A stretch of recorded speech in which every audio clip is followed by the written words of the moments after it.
Seorang anak itu tidak akan pernah bisa membalas jasa maknya, orang tuanya, sampai kapanpun, kecuali dia mendapati orang tuanya telah menjadi hamba sahaya, kemudian dibeli oleh anak itu, terus dibebaskan, dilepaskan. Kalau kita sekarang bagaimana? Emak kita bukan hamba sahaya, tapi macam hamba sahaya. Nah, itulah dia. Sekarang kita bebaskan mak kita. Aku bebaskan mak aku, dekat rumah aku lantak dia lah. Dia nak ngambil apa dekat rumah aku, ambil lah.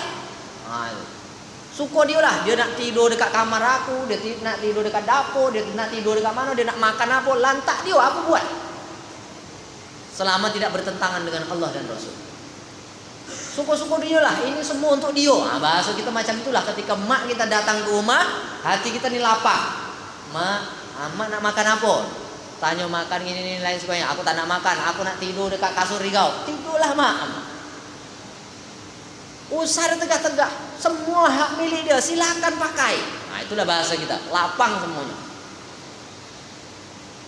Bahkan seorang bapak kalau mengatakan bahwasanya, istri dikau nampak tak jelas nih, cerai lah, cerai. Nah, itulah dia bahasanya macam itu. Maka jangan jadikan orang tua kita di rumah itu, di rumah kita ketika dia datang ke rumah kita seperti mana orang asing. Jangan dibuat macam itu. Jadikan dia seperti orang yang merdeka, bebas dia kalau bersama dengan kita. Kalau berada di rumah kita bebas dia, suka dia lah. Maka kita mau hadirkan dalam hati kita nih untuk membebaskan orang tua kita dari perintah-perintah kita.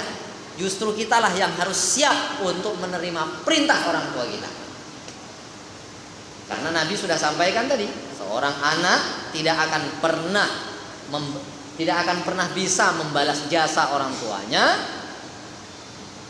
sehingga orang tuanya itu didapati dalam keadaan menjadi seorang budak, kemudian dibeli terus dibebaskan.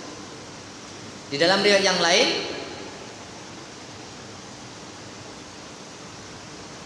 inna min akbaril kabair ayyal anar rajul walidai. Sesungguhnya sebahagian dari dosa-dosa besar itu adalah seorang anak melaknat orang tuanya. Sebahagian dari dosa-dosa besar itu diantaranya adalah seorang anak melaknat orang tuanya. Ini hal yang asing.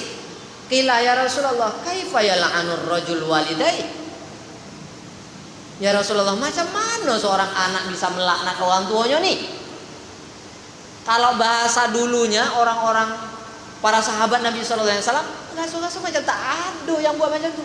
Macam mana anaknya bisa melaknat orang tuanya? Tak masuk akal di kalangan para sahabat. Maka tanya sahabatnya, ya Rasulullah, macam mana seorang anak ini bisa melaknat orang tuanya?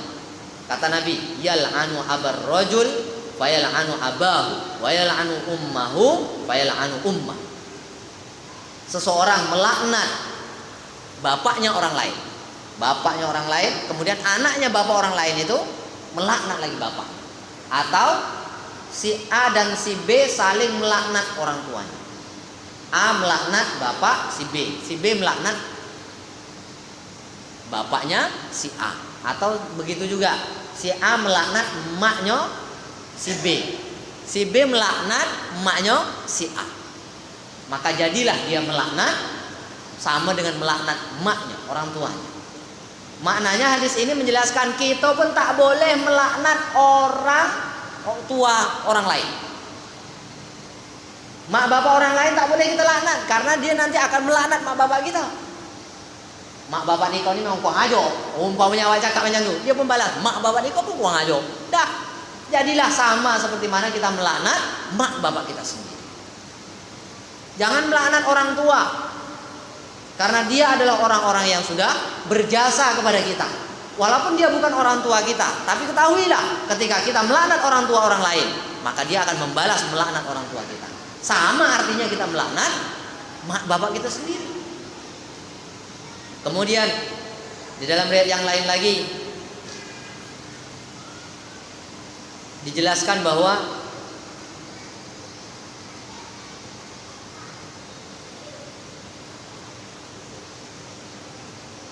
Ada Abu Tufail mengatakan suatu ketika seorang laki-laki waktu itu melihat seorang laki-laki ini melihat Nabi Shallallahu Alaihi Wasallam di Ji'ronah. Ketika Nabi berada di Ji'ronah, ada satu orang wanita mendekati Nabi. Ada satu orang wanita mendekati Nabi Shallallahu Alaihi Wasallam. Maka Abu Tufail ini bertanya karena melihat kelakuan Nabi yang lain. Dia gelarkan kain sehingga wanita itu bisa duduk di sana. Nabi waktu itu sedang bagi-bagi makanan. Maka Abu Tufail nengok kelakuan Nabi ini lain. Tak pernah dibuat macam tuh. Jadi serbannya Nabi itu, selendangnya Nabi dibuka terus dihamparkan di tanah. Dipersilakan wanita itu suruh duduk. Setelah selesai bubar semuanya, maka Abu Tufail pun bertanya, siapa sebetulnya perempuan tadi ini? Abu Tufail mendapat kabar bahwa dia adalah wanita yang pernah menyusui Rasulullah Sallallahu Alaihi Wasallam. Hadis ini menjelaskan bahwa bukan mak kandung kita saja yang harus kita hormati, yang harus kita buat kebaikan kepadanya, tapi orang tua susuan kita juga. Kalau dia datang kepada kita, orang tua susuan kita adalah orang tua kita yang sesungguhnya, sama. Tidak ada bedanya. Kalau dalam syariat itu orang tua susuan dengan orang tua kandung nilainya sama. Dalam penghormatannya, dalam kebaktiannya sama.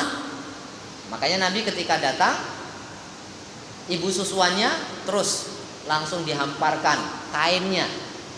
Padahal sahabat-sahabat kalau melihat seperti itu adalah hal yang paling mulia. Tidak pernah Nabi menghamparkan kainnya. Jangankan untuk orang lain, untuk dirinya sendiri pun Nabi tidak akan menghamparkan kainnya baru dia duduk. Tidak. Ini untuk ibunya dia rela. Untuk ibu susuannya. Ini beberapa perkara yang perlu kita perhatikan. Kemudian yang terakhir, Nabi Shallallahu Alaihi Wasallam telah menyampaikan bahwa salah satu la yanzurullahu azza wa jalla ilaihim yaumal qiyamah al-aqu liwaladai wal mar'atul mutarajjilah wad dayus wa salasatun la yadkhuluna jannah al-aqu liwalidai wal mudminu 'alal khamri wal mannanu bima aqba. Kata Nabi, 3 orang yang tidak akan dilihat oleh Allah Subhanahu wa taala pada hari kiamat. Allah tidak memandang 3 orang ini dengan pandangan rahmatnya pada hari kiamat. Siapa dia? Pertama adalah orang yang durhaka kepada orang tuanya. Pertama, orang yang durhaka kepada orang tuanya. Yang kedua, wanita yang mirip dengan laki-laki. Wanita yang seolah-olah tidak mengaku dirinya wanita, dia nak bermodel macam laki-laki pula. Kemudian yang ketiga kata Nabi adalah dayus, orang yang tidak cemburu terhadap istrinya ketika bercakap dengan orang yang bukan mahramnya. Umpamanya istri kita bercakap dengan kawan gitu, oh slow aja sini, tak ada gak secemburu. Ini dayus nih. Ini namanya dayus nih namanya. Atau anak gadis dia digayu-gayu dengan orang, dia pun buat tak ada aja, tak ada gak apa-apa dekat sini. Ini namanya dayus nih namanya.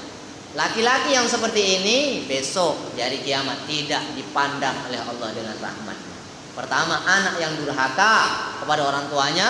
Yang kedua, wanita yang menyerupai laki-laki. Yang ketiga, laki-laki yang dayus. Kemudian Nabi juga menyampaikan bahwa 3 golongan tidak akan masuk surga kata Nabi. Ini lebih parah lagi. Salah satu la yadkhuluna jannah. 3 golongan ini tidak akan masuk surga kata Nabi. Pertama, anak yang durhaka kepada orang tuanya. Masya Allah, tadi anak durhaka tak ditengok oleh Allah Subhanahu wa taala di hari kiamat.